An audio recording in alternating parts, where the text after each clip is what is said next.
Hello and welcome back to the KCC channel. I'm Rob and I hope you are having a wonderful day today. Today I have 3 stories for you, all with updates. Let's jump right in. This story comes to us from Warning Intelligent 25. My 37 female partner, 36 male, wants a paternity test and I'm devastated. I, 37 female, just had a beautiful daughter with my partner, 36 male, last Tuesday. She is perfect, and we absolutely adore her. My partner is so happy and was very supportive during pregnancy and labor.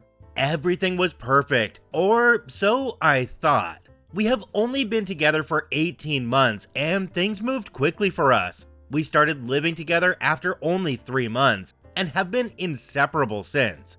Even working in the same factory together until I went on maternity leave. My partner and I are both recovering addicts. I have 3 years and he has 2.5 years sober. We have completely turned our lives around and have the life I never thought possible. There has never been cheating on either side, but yes, there can be some jealousy issues. Now that you have some history, here is the problem. We came home from the hospital Friday and I was exhausted, so he took the baby while I slept. When I wake up, he says, "You know I love you, right?" I immediately get worried. Then he says he wants a DNA test because he counted the days, and when I got pregnant, he was in jail. He is still on probation and was driving without a license. This is not true. I got pregnant 2 months after he got home, and the cherry on top is we were actively trying to have a baby. I'm absolutely devastated and automatically felt different about him. I was tired and emotional, so I just cried. He is saying he doesn't trust me, and I am angry now. We went yesterday to take the test, and he paid $200. I'm not working, and that's money we need. Our baby has jet black hair, and he has blonde hair, blue eyes. Mine is dirty blonde. He says he just wants to be sure and has issues because of past relationships. I feel lost and unsure if I will ever feel the same about him. I don't have anyone to talk to about this because I am embarrassed, so I came here. Thank you for any advice. Sorry so long. Alright, OP's first update says, "It's only been a few hours, but I want to thank everyone who left a comment. I'm trying to read as many as I can. I definitely needed some different perspectives. I did take the test yesterday, and the results should be back by Friday. I will update after that. I'm grateful for all the advice and will consider what you have all said. I still don't know what's going to happen, but I really want to make this work." In the next update, the verdict is in. Update, he is 99.99999% the father. I made another post. You can find it in my profile. Thank you everyone for all the advice and well wishes. And of course, we have that other post here, so let's just jump right into it. It's titled, "Update, my 37 female partner, 36 male, wants a paternity test and I'm devastated." Hello everyone, I decided to make another post for my update and I added a link. Hopefully it works, if not, you can find my first post in my profile. Also, I'm trying to feed the baby and using my phone, so forgive any mistakes. So the results are in and you are the father. Sorry, couldn't resist. Obviously, I'm not surprised and it felt really good to be right. We found out right before he was going to work and planned to talk about it this weekend. After he left, he called and said, "Please marry me." This is something we have wanted to do, but didn't have the money for. I do want to marry him and spend the rest of our lives together. Posting on here really let me look at the situation from so many angles.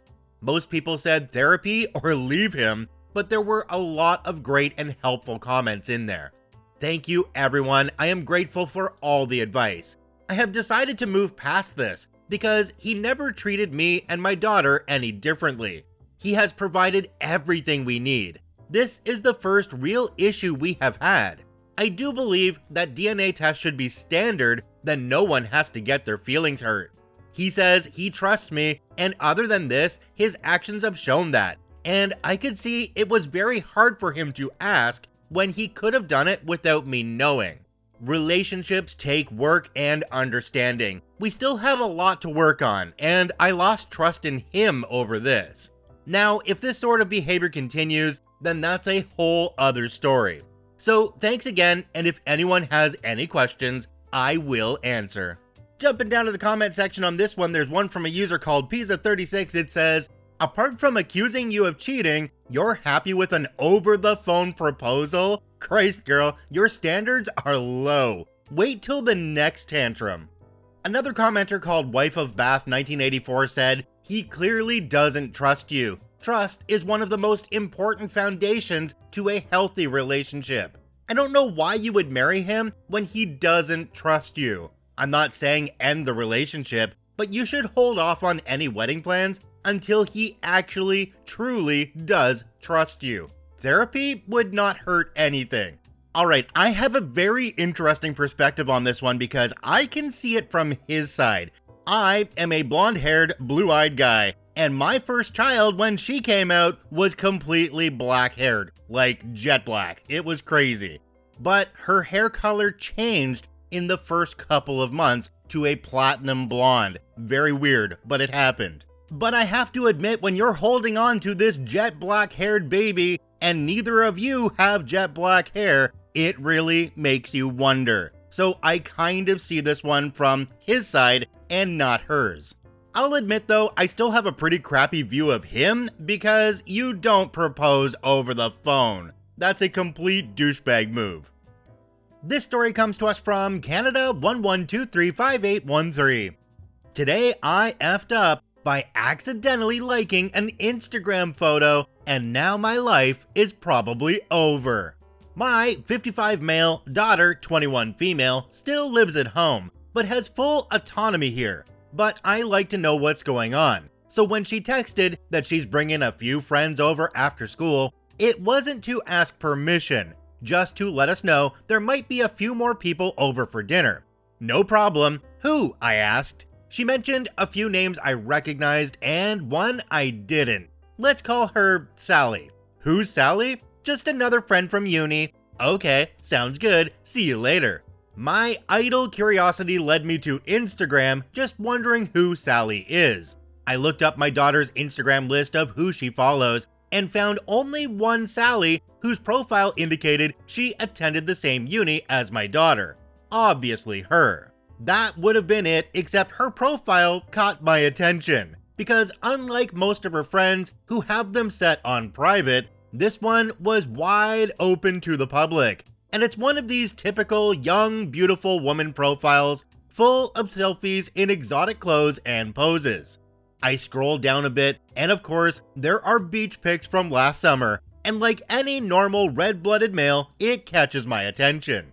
No, I'm not into girls my daughter's age. I'm not some perv. But when those sorts of pictures show up on your phone, most guys would be lying if they told you it didn't catch their attention for a closer look. Anyway, I pause the scroll there and I screw up because I double tap it. And that dreaded big red like heart shows up, right on some very revealing bikini pic.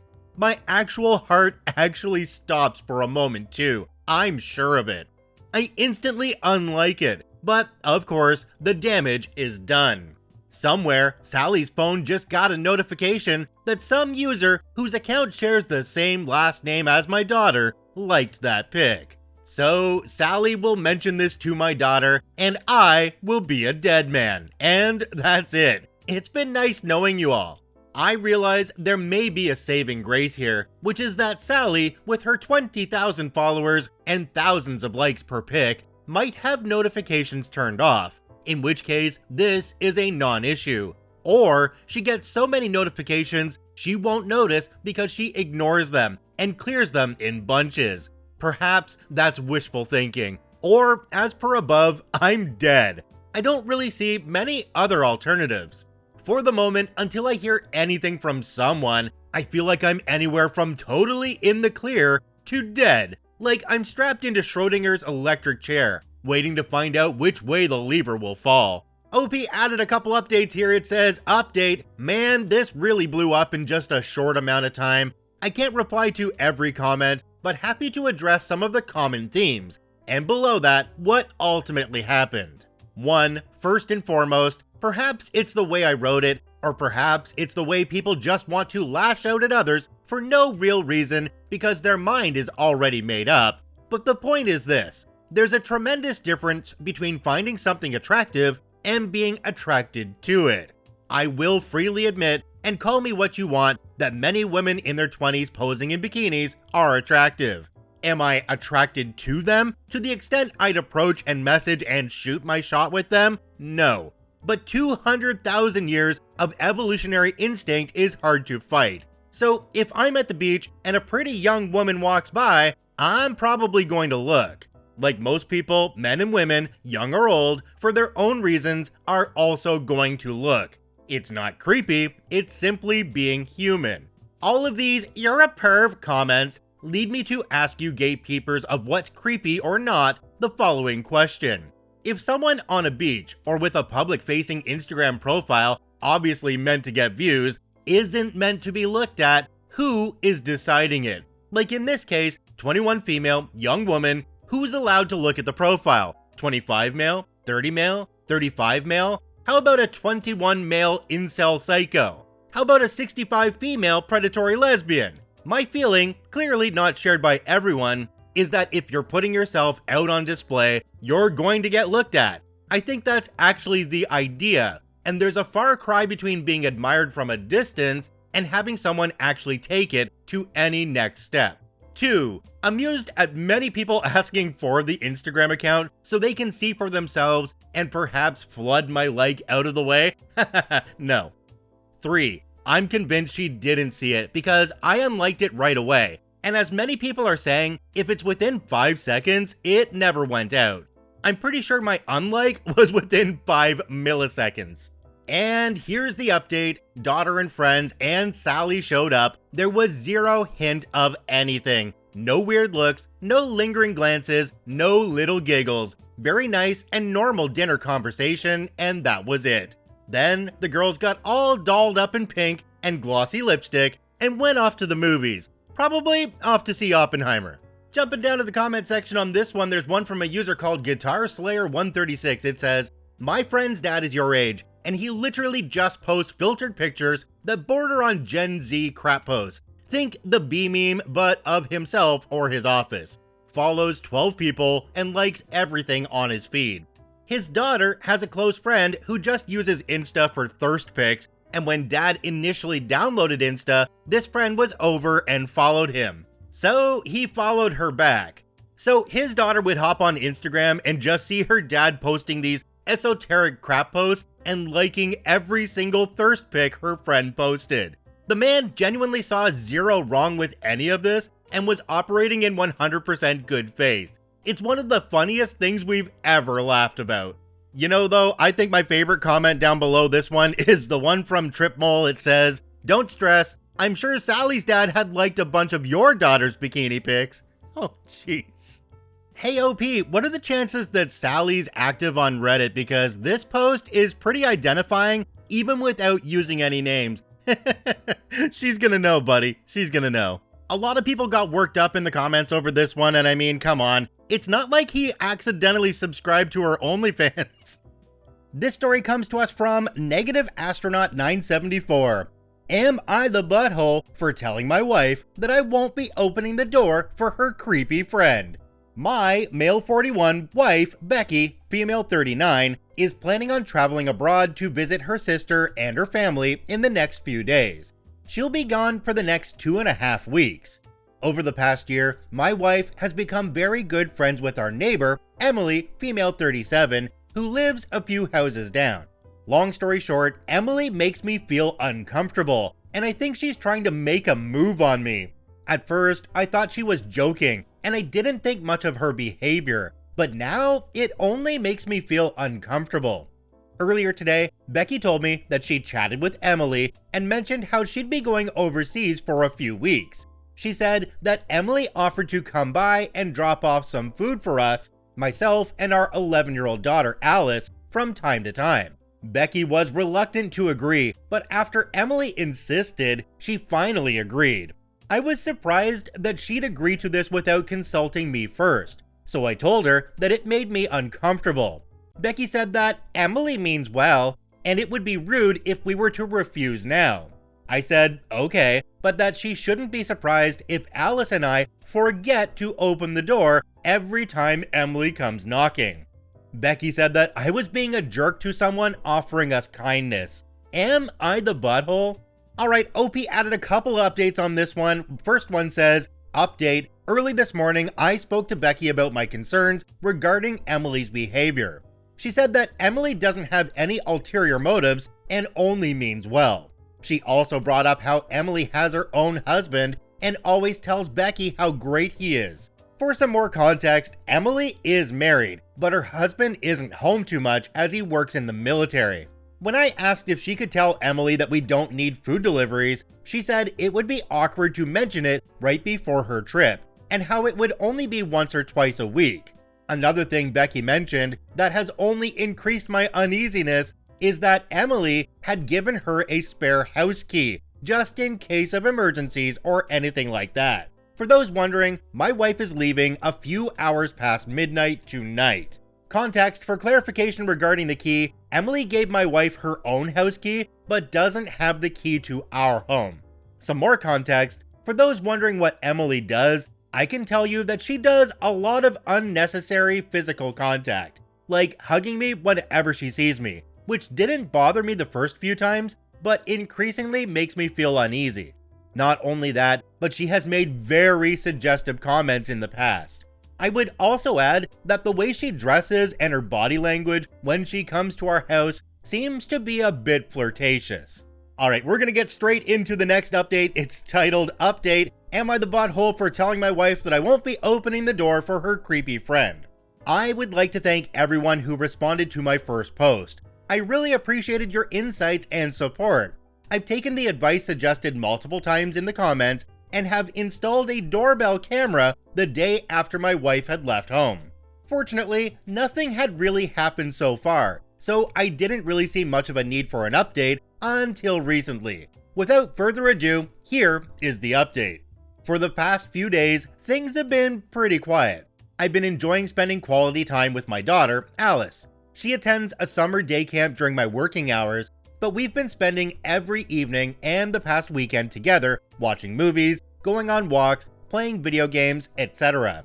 My wife, Becky, had planned on teaching Alice how to cook this summer, but since that is yet to occur, I've taken the opportunity. I think Alice is a natural. She picks up instructions quickly, and we've been having a lot of fun. The day before yesterday, our neighbor, Emily, came to drop off some food as she had told Becky she would.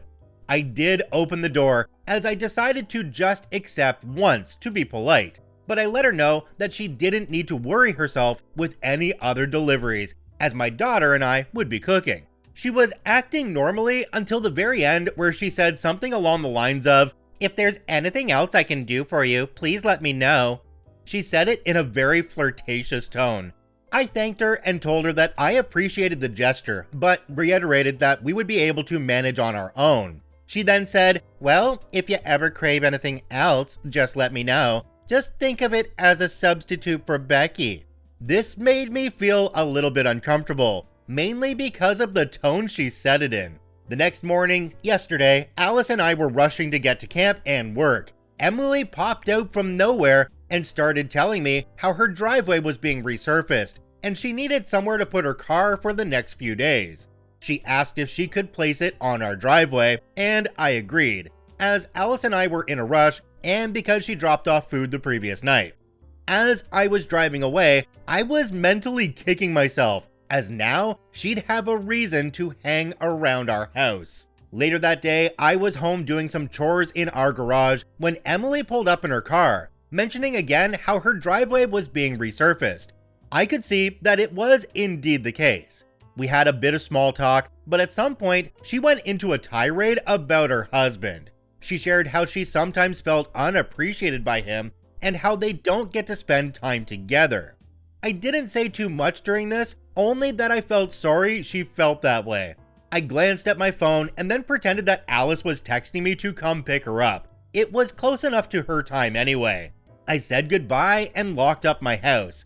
Yesterday evening was largely uneventful, and I'm looking forward to spending some more time with my kid. Jumping down to the comment section on this one, there's one from a user called Mrs. Chia. It says, "Yikes, good thing you installed that doorbell camera. Was it able to record what Emily said to you? What gross behavior from Emily. I'm unhappy in my marriage, so let me try and squeeze my way into someone else's."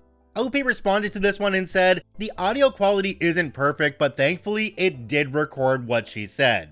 I feel that she's just trying to make me sympathize with her. Whenever he's here, her husband seems like a nice enough guy. That being said, I guess I don't know what happens behind closed doors." Okay, number 1, OP, send the Ring doorbell video to your wife ASAP. Let her know what her quote-unquote friend is trying to do.